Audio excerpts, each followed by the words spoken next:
Hello दोस्तों। कल जो हमने एक सीरीज़ स्टार्ट करी थी उसमें हमने काफ़ी ज़्यादा पॉइंट्स देख लिए थे। हमारा जो चैप्टर है पर्यावरण एवं सतत विकास के, आज उसी सीरीज़ को कंटिन्यू रखते हुए हम कुछ और पॉइंट्स देखेंगे इसी चैप्टर के अंदर, जो कि बहुत महत्वपूर्ण हैं हमारे आने वाले एग्ज़ाम्स के लिए, specifically for state PCS examinations, और साथ ही साथ जो वनडे एग्ज़ाम्स होते हैं उनके लिए बहुत ही इंपॉर्टेंट सीरीज़ है। तो आप देखते रहिए। कल हमने देखा था रियो जो 20 है, रियो 20 है, उसका घोषणा पत्र का शीर्षक क्या था? वो था द फ्यूचर बी बांट। क्या है द फ्यूचर बी बांट? तो रियो 20 थी क्या? जैसे मैंने पहले अभी डिस्कस किया था कि जैसे करके अर्थ समिट हुई थी 1992 में, उसके 10 साल बाद एक समिट हुई थी 2002 के अंदर, जो कहाँ हुई थी? जोहानिसबर्ग, साउथ अफ्रीका के अंदर। उसी के बाद फिर 10 साल बाद 2012 के अंदर एक समिट फिर हुई। कहाँ हुई? वो रियो डी जेनेरियो के अंदर फर्दर से। तो इसी वजह से बोलते हैं रियो 20, मतलब 20 साल बाद। पहले रियो में कब मिले थे? 1992 में मिले थे, वहाँ पर भी इन्वायरमेंट को डिस्कस किया गया था। उसके 10 साल बाद, 20 साल बाद फिर से मिलते हैं रियो के अंदर और फिर से इन्वायरमेंट को डिस्कस किया जाता है। तो उसका जो शीर्षक था वो था, क्या था? The future we want. Okay. दूसरा स्टेटमेंट, पृथ्वी के चारों ओर गैसों के समूह को कहते हैं, क्या कहते हैं? पृथ्वी के चारों ओर जो गैसों का समूह है उसको हम बोलते हैं वायुमंडल। क्या बोलते हैं? एटमॉस्फेयर बोलते हैं।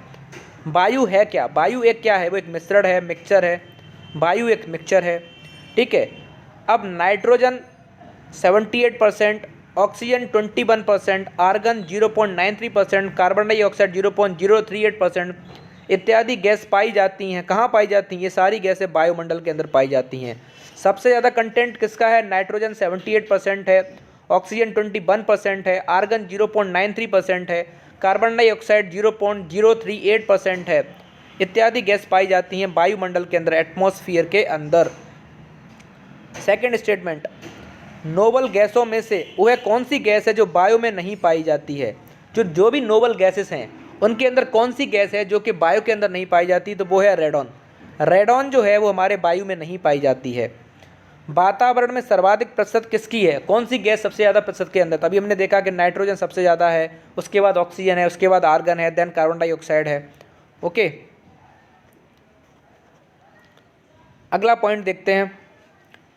यदि पृथ्वी पर पाई जाने वाली वनस्पतियां समाप्त हो जाएं तो वह किस गैस की कमी की वजह से होंगी? अगर जो भी पृथ्वी पर वनस्पति है वो अगर ख़त्म हो जाती है तो वो किसकी वजह से होगी? अगर ऑक्सीजन की कमी हो जाती है तो इसकी वजह से होगा। ओके, वह कार्य जो पेड़ पौधों का नहीं है। भाई ऐसा कौन सा कार्य है जो कि पेड़ पौधों का नहीं है? वो है वायु का प्रदूषण। वायु का जो प्रदूषण है वो पेड़ पौधों का काम नहीं है। पृथ्वी के कार्बन चक्र में कार्बन डाइऑक्साइड जुड़ती है। पृथ्वी के जो कार्बन चक्र है, जो कार्बन साइकिल है, उसमें कार्बन डाइऑक्साइड किससे जुड़ती है? जब श्वसन हो। जब हम क्या करते हैं? श्वसन करते हैं। जैव पदार्थों का अपचय तथा ज्वालामुखी क्रियाओं, जो वॉल्केनिक इरप्शंस होता है उसकी वजह से, और जो भी ऑर्गेनिक जो प्रोडक्ट हैं जब उनको हम अपक्षय करते हैं, उनको डिसइंटीग्रेट करते हैं, तो उसकी वजह से कार्बन डाइऑक्साइड हमारे जो एटमॉस्फेयर में ऐड हो जाती है। That is called carbon cycle. Okay, carbon पृथ्वी पर बहुत सारी अवस्थाओं में पाया जाता है। कहाँ पाया जाता है कार्बन? यह अपने मूल रूप में पाया जाता है। किस में पाया जाता है? ग्रेफाइट हो गया और हीरा के अंदर। हमने सुना है कि डायमंड, ग्रेफाइट, ये क्या है? सारे एलोट्रॉप हैं कार्बन के। तो ये मूल रूप से कार्बन किसके अंदर पाया जाता है? ग्रेफाइट और हीरो के अंदर पाया जाता है। पृथ्वी के कार्बन चक्र में कार्बन डाइऑक्साइड की मात्रा को नहीं बढ़ाता है। कौन नहीं बढ़ाता है? तो वो है प्रकाश संश्लेषण। प्रकाश संश्लेषण जो है वो पृथ्वी के कार्बन चक्र में कार्बन डाइऑक्साइड की मात्रा को नहीं बढ़ाता है, वो है फोटोसिंथेसिस। क्योंकि फोटोसिंथेसिस के अंदर क्या होता है? जो प्लांट्स होते हैं वो कार्बन डाइऑक्साइड को एब्जॉर्ब कर रहे होते हैं रादर देन कि वो इमिट कर रहे होते हैं। तो प्रकाश संश्लेषण से कार्बन डाइऑक्साइड ऐड नहीं होती है, रादर ये कम होती है। ठीक है। अपचय का विचार संबंधित है। अपचय का विचार संबंधित है, एक ऐसी प्राकृतिक क्रिया है जो चट्टानों के सूक्ष्म कणों में विभक्त करती है। जो चट्टानें हैं उनको सूक्ष्म कणों में डिसइंटीग्रेट करती है, छोटे छोटे एटम्स के अंदर ब्रेक डाउन कर देती है, उसे बोलते हैं अपचय की विचार। नेक्स्ट स्टेटमेंट, और नेक्स्ट पॉइंट, विश्व मौसम विज्ञान संगठन जो वर्ल्ड मेट्रोलॉजिकल ऑर्गेनाइजेशन है, जो वर्ल्ड मेट्रोलॉजिकल ऑर्गेनाइजेशन जो है उसका हेडक्वार्टर कहाँ है? तो वो है जिनेवा के अंदर। कहाँ है वो? जिनेवा के अंदर है वर्ल्ड मेट्रोलॉजिकल ऑर्गेनाइजेशन। इसका हेडक्वार्टर कहाँ है? जिनेवा के अंदर। अब एक चीज़ याद रखना, जो भी ऑर्गेनाइजेशन है, चाहे वर्ल्ड मेट्रोलॉजिकल ऑर्गेनाइजेशन हो गया, वर्ल्ड इकोनॉमिकल ऑर्गेनाइजेशन हो गया, मोस्ट ऑफ द टाइम जहाँ पे पीछे ऑर्गेनाइजेशन आ रहा है वो आ रहा है, उनका मोस्ट ऑफ द टाइम जो हेडक्वार्टर है वो जिनेवा के अंदर ही होगा। ठीक है, ILO हो गया, तो अभी आ जाए ना तो लगा दो क्या है, जिनेवा है। या तो गलत हो जाएगा या फिर सही हो जाएगा, पॉसिबिलिटी सही की ज़्यादा रहती है। तो सारे ऑर्गेनाइजेशन का जो हेडक्वार्टर है, जिसके पीछे ओ आ रहा है, ऑर्गेनाइजेशन आ रहा है, उनका जिनेवा के अंदर है। WMO लागू हुआ। WMO कब लागू हुआ था? जो वर्ल्ड मेट्रोलॉजिकल जो कन्वेंशन है वो कब लागू हुई थी? तो वो हुई थी 23 मार्च 1950 को। कब हुई थी? 23 मार्च 1950 को हुई थी। UNEP का मुख्यालय अवस्थित है कहाँ? अभी हमने बताया था, जब हमने देखा था कि 1972 में क्या हुई थी, वर्ल्ड एनवायरमेंटल कॉन्फ्रेंस हुई थी स्टॉकहोम के अंदर। और इसी वर्ल्ड एनवायरमेंटल कॉन्फ्रेंस के जरिए किसकी स्थापना करी गई थी? UN की बॉडी की स्थापना करी गई, जिसे बोलते हैं UNEP, जो कि स्पेसिफिकली एनवायरमेंटल प्रोग्राम को देखती है।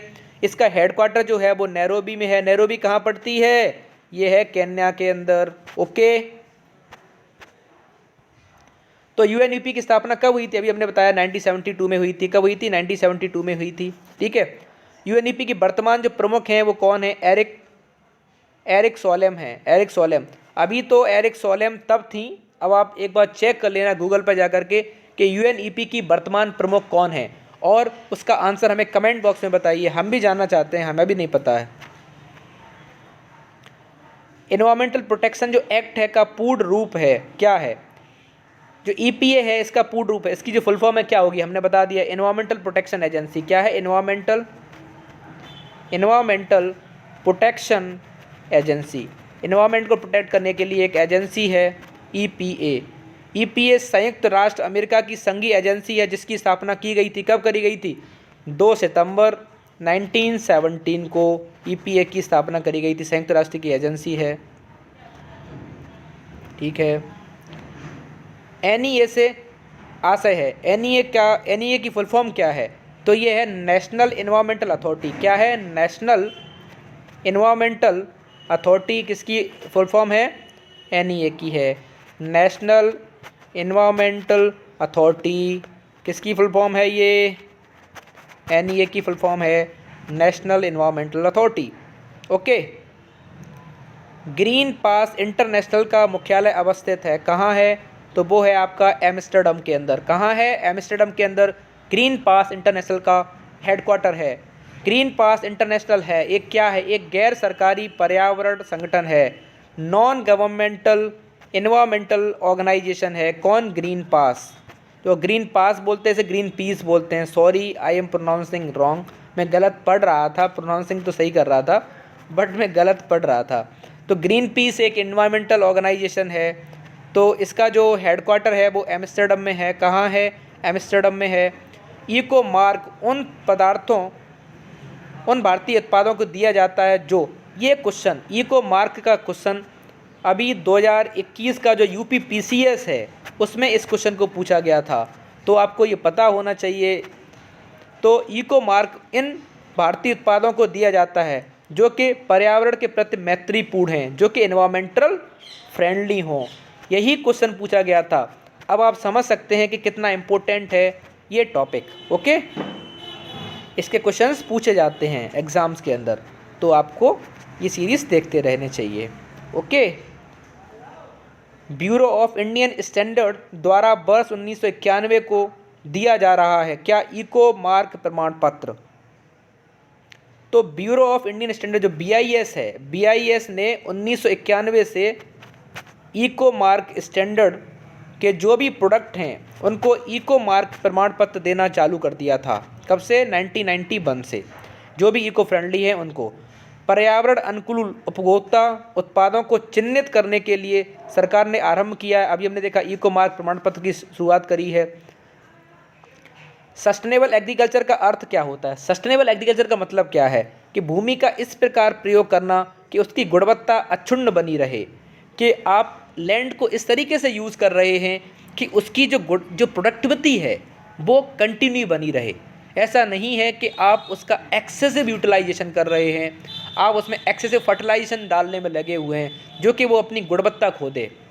तो ये है सस्टेनेबल एग्रीकल्चर। भारत में टिकाऊ कृषि के लिए राष्ट्रीय मिशन चल रहा है। कब से चल रहा है? तो वो चल रहा है वर्ष 2014-15 से। भारत में हरित कृषि ग्रीन हाउसिंग फार्मिंग प्रारंभ करने वाला राज्य कौन सा है? तो वो है पंजाब। कथन 1 और कथन 2। अब ये क्वेश्चन आ गया कि प्राकृतिक वनस्पति जलवायु का सही सूचकांक है। प्राकृतिक वनस्पति जो है और जो नेचुरल जो रिसोर्सेस है वो जलवायु का सही सूचकांक है। Yes, this is correct statement है।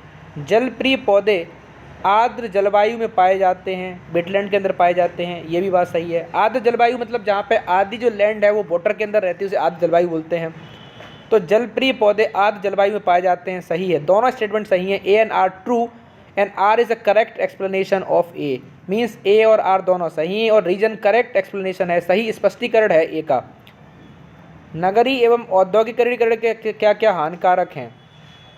जो अर्बनाइजेशन हो रहा है, इंडस्ट्रियलाइजेशन हो रहा है, उसके क्या क्या नेगेटिव कॉनोटेशंस हैं? तो वो हैं संतुलित विकास के लिए, पर्यावरण एवं पारिस्थितिकी के लिए, जैव विविधता के लिए, संरक्षण के लिए।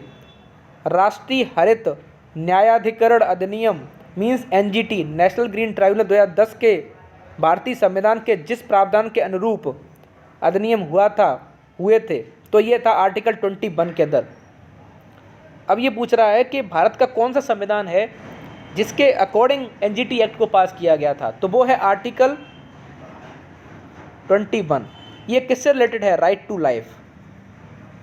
और हमारे सुप्रीम कोर्ट ने अपने काफ़ी वेरियस जजमेंट में ये बोला है, क्या बोल रहा है कि right to live in good environment, कि अच्छे एनवायरनमेंट में, अच्छे पर्यावरण में रहने का अधिकार एक मूल अधिकार है जो कि जीवन जीने के अधिकार के अंदर आता है, कि right to live in good environment is part of right to life,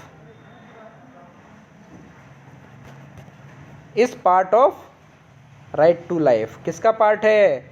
right to life का पार्ट है। तो आर्टिकल 21 इसका आंसर हो जाएगा। ये क्वेश्चन पूछा जा सकता है, याद रखना है ना। राष्ट्रीय हरित न्यायाधिकरण एनजीटी के अध्यक्ष हैं, अभी प्रेजेंट में आप चेक कर लेना कौन है। जब 2018 में जस्टिस आदर्श कुमार गोयल थे। राष्ट्रीय हरित न्यायाधिकरण की स्थापना राष्ट्रीय हरित न्यायाधिकरण अधिनियम 2010 के तहत की गई थी। कब पास किया गया था? तो हमने पहले देखा 18 अक्टूबर 2010 को इस एक्ट को पास किया गया था। हरित विकास ग्रीन डेवलपमेंट पुस्तक के लेखक कौन है? जो ग्रीन डेवलपमेंट बुक है वो किसने लिखी है? तो वो हैं WM एडम्स। WM एडम्स ने ये बुक लिखी है। WM एडम्स ने इस किताब को लिखा है। कौन सी बुक है? Green development. आमतौर पर समाचारों में आने वाला Rio+20 सम्मेलन है धारणी विकास पर संयुक्त राष्ट्र का सम्मेलन। ये क्या है? हमने पहले ही बताया था कि यूनाइटेड नेशन का एक कॉन्फ्रेंस है ऑन किसके ऊपर? On sustainable development. ओके, कब हुई थी? तो 2012 में रियो डी जेनेरियो ब्राज़ील में। हम पहले देख चुके हैं इस क्वेश्चन को। ओके, पृथ्वी सम्मेलन +5 आयोजित हुआ था। कब हुआ था? 1997 में। तो मैंने बताया नहीं, 1992 से जब अर्थ समिट हुई उसके बाद कंटिन्यूसली हर साल कॉन्फ्रेंसेस हुई हैं और उसी के अधीन 5 साल बाद 1997 में Rio+5 होती है। ठीक है, Rio+5 होती है 1997 में। 23 से 27 जून 1997 के मध्य संयुक्त राष्ट्र महासभा ने एक विशेष बैठक का आयोजन किया था जो Rio+5 या पृथ्वी सम्मेलन +5 के नाम से जाना जाता है, न्यूयॉर्क में। कहाँ किया था? न्यूयॉर्क में। संयुक्त राष्ट्र ने इसी Rio+5 के ऊपर एक सेशन बुलाई थी न्यूयॉर्क के अंदर। विकास की वह अवधारणा जिसके तहत वर्तमान की आवश्यकताओं के साथ साथ भविष्य की आवश्यकताओं को भी ध्यान में रखा जाता है।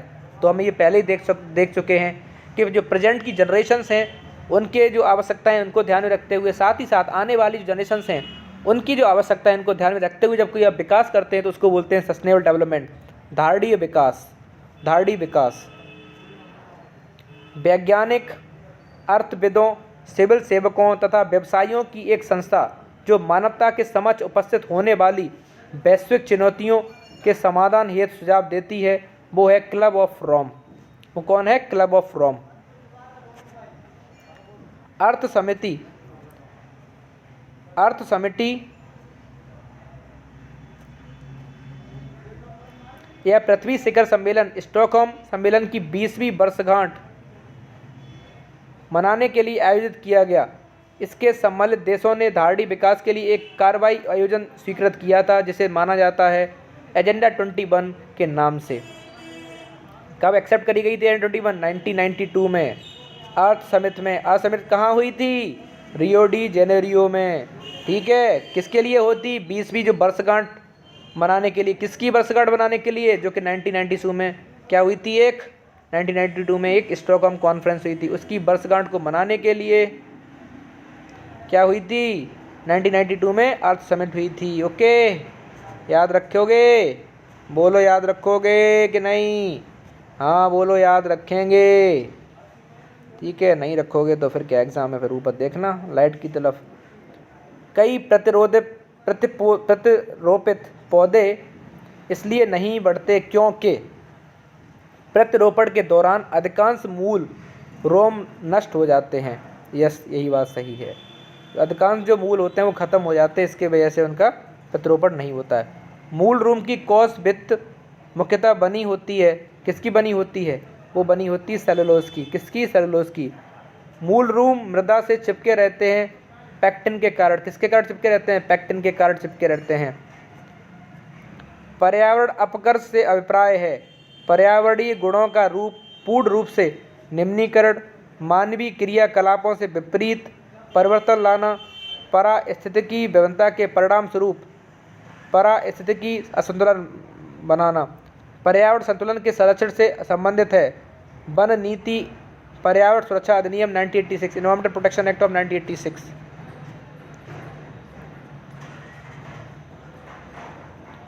जैव विविधता पर